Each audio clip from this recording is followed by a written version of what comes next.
Você sabia que entre 1918 e 1919 o mundo foi atingido por uma pandemia devastadora, que infectou cerca de um terço da população global?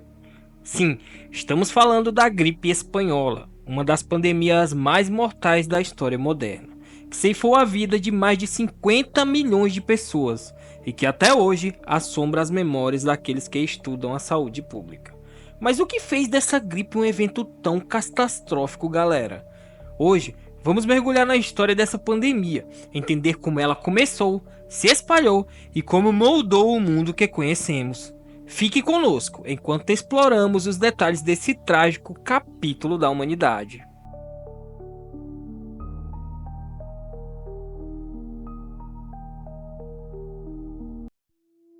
Para chamada de gripe espanhola, esse nome não reflete sua verdadeira origem. Na realidade, acredita-se que o vírus tenha começado nos Estados Unidos, mais precisamente em uma base militar no Kansas, em março de 1918.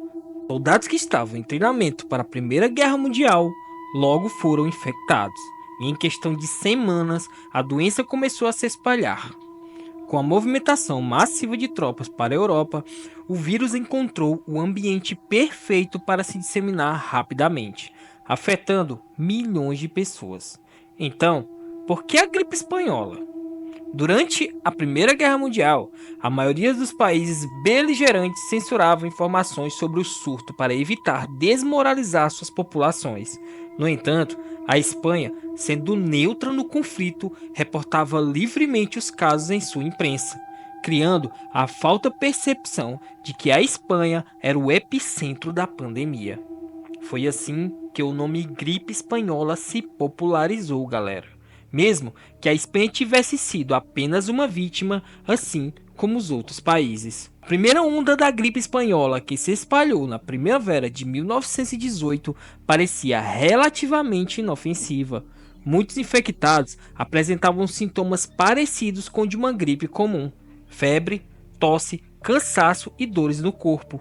As taxas de mortalidade nessa fase inicial eram baixas e a maioria das pessoas se recuperava após alguns dias de repouso. Por isso, não houve uma resposta massiva e coordenada para conter esse surto, já que não parecia ser mais perigosa do que essas outras gripes sazonais.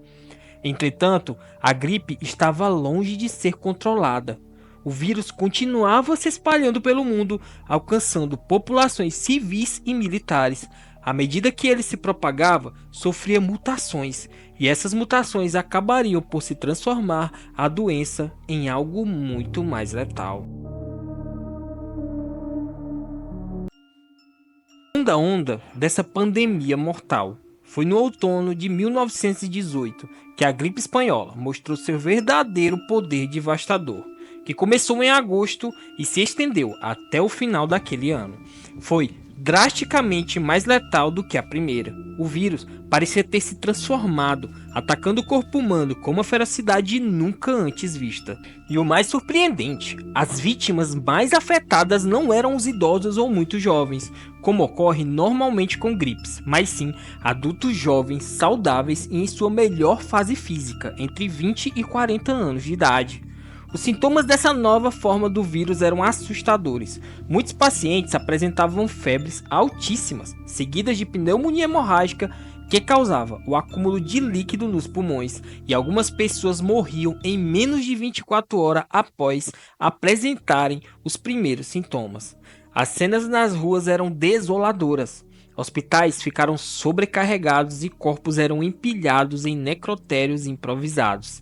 Cemitérios não conseguiam lidar com o número de mortos, e em algumas cidades, galera, cadáveres eram deixados nas ruas, aguardando sepultamento. Além disso, o vírus parecia se espalhar em uma velocidade alarmante. Cidades inteiras ficaram paralisadas à medida que milhares de pessoas adoeciam ao mesmo tempo. Sistemas de transporte, serviços públicos e até a produção de alimentos foram interrompidos em muitos lugares, agravando ainda mais o impacto da pandemia.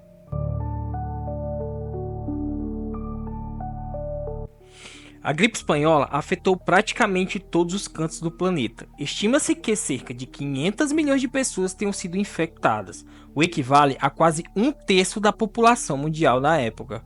Nenhum país foi poupado. Na Índia, por exemplo, a pandemia fez cerca de 17 milhões de vítimas, ou cerca de 5% da população do país, galera. Nos Estados Unidos, cerca de 675 mil pessoas morreram. Até em regiões remotas como o Alasca e ilhas do Pacífico, o vírus chegou, dizimando comunidades inteiras. Esse impacto global foi exacerbado pela falta de infraestrutura adequada para lidar com um evento dessa magnitude. Naquela época, os sistemas de saúde pública eram rudimentares, com poucos hospitais, pouca compreensão sobre a transmissão de vírus e escassez de profissionais de saúde. Além disso, o mundo estava exausto após anos de guerra, o que agravou as condições sanitárias e a capacidade de resposta governamental.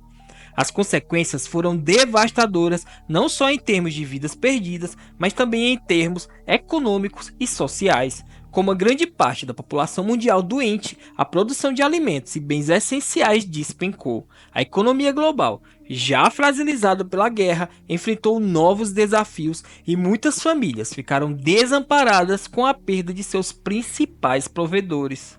Assim como vimos recentemente com a pandemia que teve agora, várias medidas foram adotadas para tentar conter a disseminação da gripe espanhola.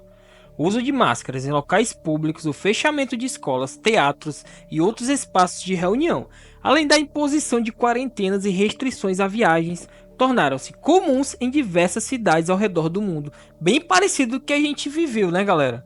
No entanto, essas medidas nem sempre eram seguidas rigorosamente, e a falta de uma resposta coordenada a nível global fez com que o vírus continuasse a se espalhar de maneira descontrolada. A ciência da época também não estava preparada para lidar com um vírus tão letal, o que a gente viu recentemente também, que a nossa ciência não tinha um preparo ali para lidar com o que houve agora recentemente. O conceito de virologia estava apenas começando, naquela época a se desenvolver, e as vacinas para a gripe ainda estavam há anos de serem criadas. Os médicos tentavam tratar os sintomas da doença com poucos recursos disponíveis, como aspirina. Muitas vezes esses esforços eram insuficientes. A ausência de antibióticos, que ainda não tinham sido descobertos, agravou os casos de pneumonia bacteriana secundária, que contribuiu para a alta da mortalidade. Em meados de 1919, a gripe espanhola começou a enfraquecer. À medida que as populações sobreviventes desenvolviam algum grau de imunidade, contudo, o número exato de mortos permanece incerto, com estimativas que variam entre 50 e 100 milhões de vítimas em todo o mundo. O impacto social e psicológico dessa pandemia foi imenso. Ela deixou uma marca profunda em várias gerações e levantou questões sobre a capacidade das nações de lidar com emergências de saúde pública. Embora a gripe espanhola tenha sido um dos eventos mais trágicos da história moderna, ela trouxe lições importantes que influenciam as respostas à pandemia até os dias de hoje. De sistema de saúde pública mais robustos, a criação de organizações internacionais de saúde e o avanço na ciência médica e virologia são, em parte, um reflexo do trauma deixado por essa pandemia.